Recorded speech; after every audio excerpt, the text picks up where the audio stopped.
Hey everybody, it's day 20. I'm going to keep this very short. I'm in a bit of pain, so I'm going to keep walking and hopefully not die.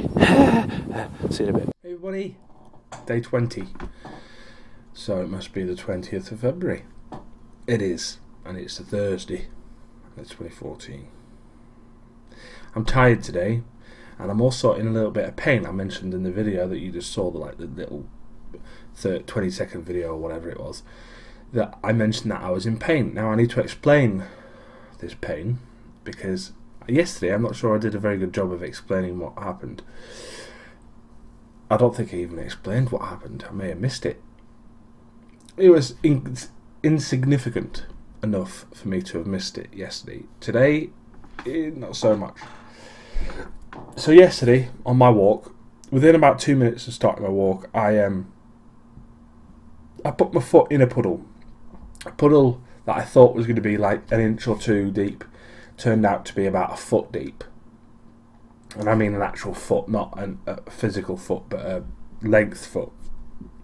Basically, my foot went into the hole that was the puddle, and the water pretty much went up to my shin, probably about mid-shin. And my foot landed a little awkwardly, and I thought I might have twisted my ankle, but as soon as I stepped out of it and carried on walking, it was fine. I didn't feel any pain at all. But I set off on my walk this morning, and almost instantly my calf, or my shin area, started to hurt. Now I thought, is this just my calf being a dick?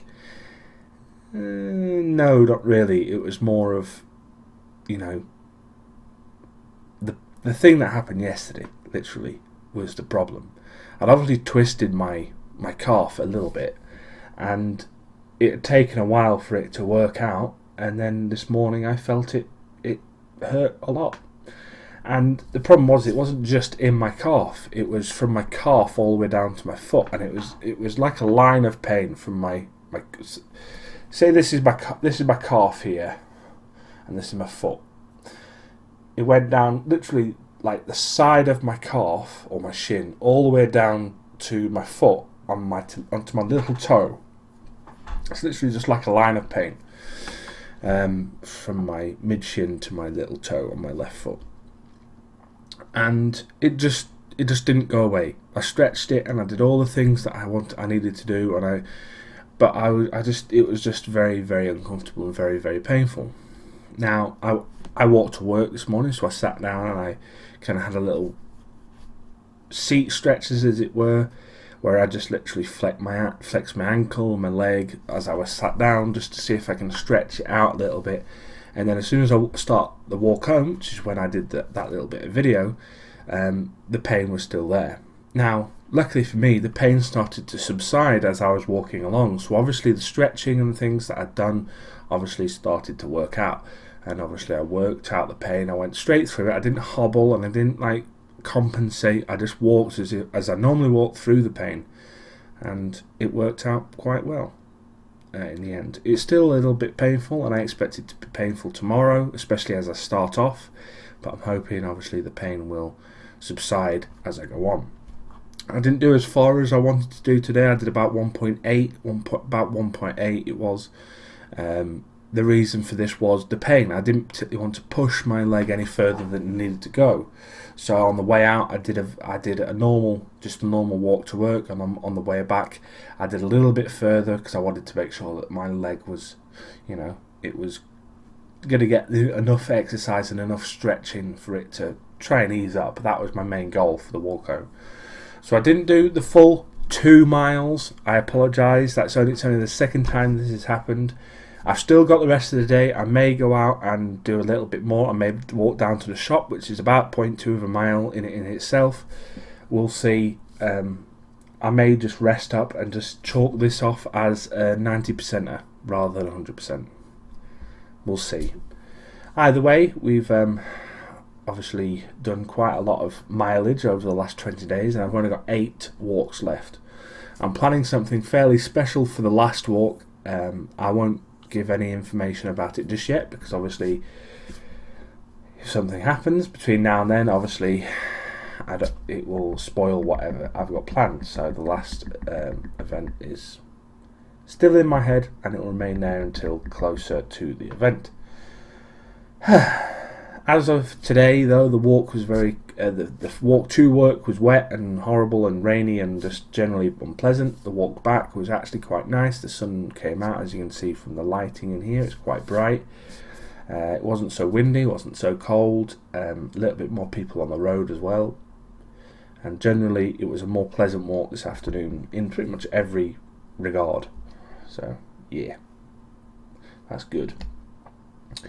One question from yesterday's comments. Agent Riley 2000, not long left now, just a week and a bit. I have tried to share this with a couple of mates, one of whom was a large lad and started walking to lose weight. He runs about 10 miles a day now. Wow.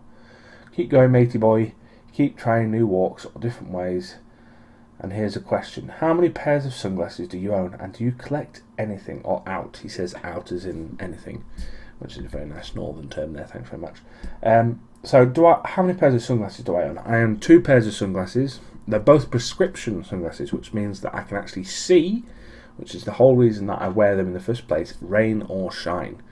I own 2 pairs. One pair is a pair of Quicksilver glasses that I got from the opticians. The other are kind of an aviator type pair of sunglasses. They don't have any make. They also came from the opticians with my prescription in it. It means that when I go out, I can actually see things and see in front of me for a distance, because obviously my vision is pretty good when it's, like this, where I'm just looking at a screen.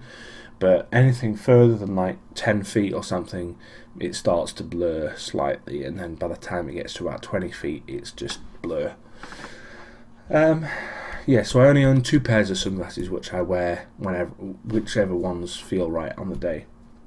Today it was the Quicksilvers, you obviously saw them, and I do like the brown lenses rather than the black lenses, and I like the reflection ones, which means that no one can see my eyes from where I'm looking, which is quite nice.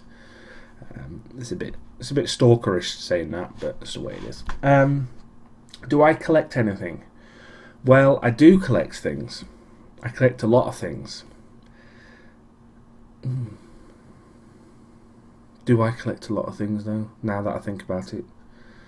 I collect little figurines of knights. You may see some actually if you look over there. Maybe I can zoom in or something without actually having to get up, because I'd rather not get up, but let's see if I can.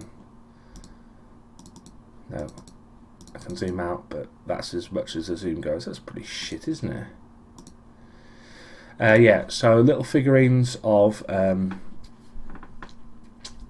things. I also, as you can see behind me as well, I also have a collection of books. If you have got this on full HD and you're looking on your full screen, you maybe see next to this here, just there, that's the Lord of the Rings trilogy, and then from there onwards, they're mainly kind of fiction. Non-fiction. They're all kind of like war accounts. I think there's a Stephen E. Ambrose book there and a book about Vietnam and stuff like that. So I'm into kind of war things. So not all of those books are mine, but the top shelf is actually pretty much mine. So I also, some of you may know this already, I also collect swords, actual swords, not just like little things of swords, but actual swords. And I could get up and get them for you, because they are literally behind that curtain there next to the wall. I may just stop this video now and go and get them and then bring it back and start the video again, so it's like a cut. So this is the figurine that I said. It's like a little Templar knight figurine. I've got plenty of other ones up there as well. My camera seems to have reverted back to a setting that I didn't want it. Why is it now zooming in? What a weird ass camera.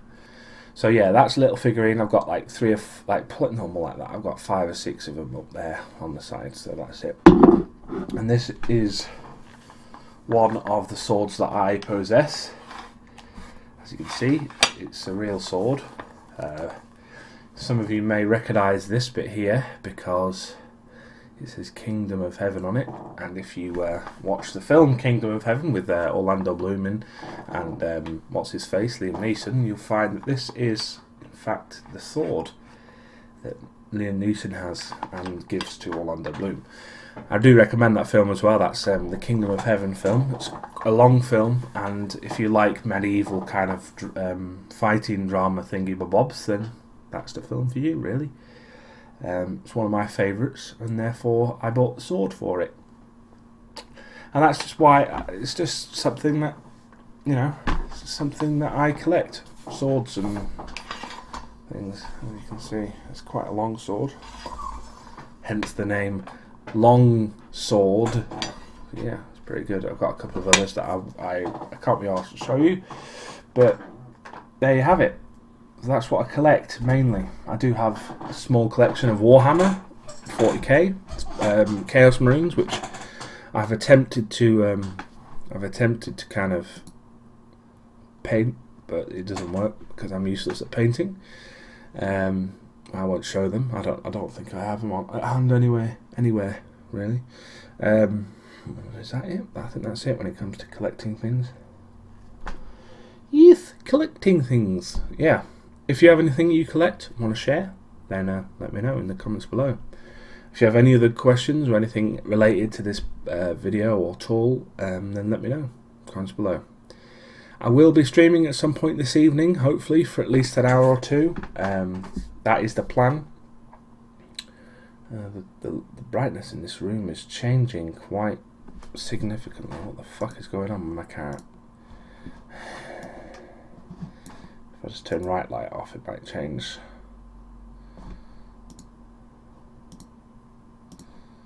It doesn't change anything. Anyway, so yeah, that's it. Thanks very much. I'll see you guys tomorrow. Bye bye.